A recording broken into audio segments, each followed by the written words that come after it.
Hello, I hope everyone's okay. Today I thought I'd talk about the phrase, it depends on.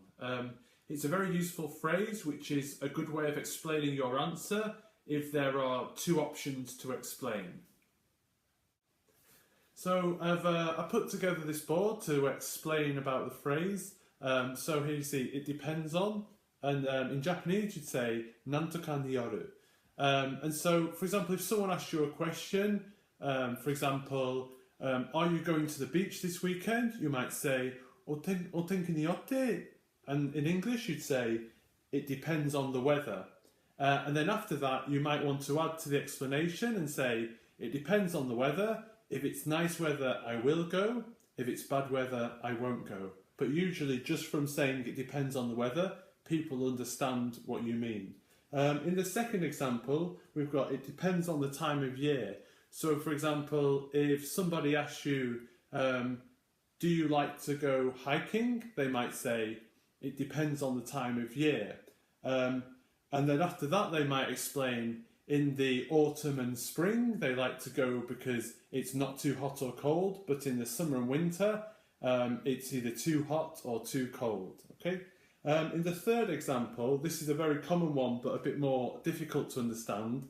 We've got, it depends on how I feel. So maybe someone will ask you, what do you want to eat for dinner tonight? And you might say, it depends on how I feel, which might mean that when they get to the evening, they'll see how they feel. And if they feel like having fish and chips, they might have fish and chips, or if they want pie, they'll have pie. But it just means they'll wait and see for something. And then the last one we've got here, it depends on how much it costs.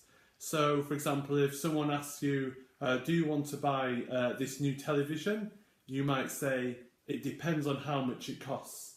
And then you might say, if it's very expensive, I don't want to buy it. If it's cheap and a good price, I do want to buy it. Okay?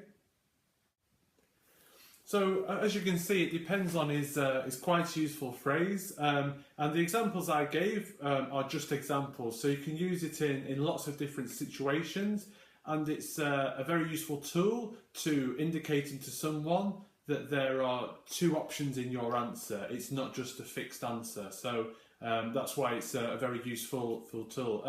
I hope you enjoyed this video, and I hope you found it useful. If you've got any thoughts or comments on my video, please feel free to add them in the space below the video. Okay? Have a good week, everyone. Take care. Bye.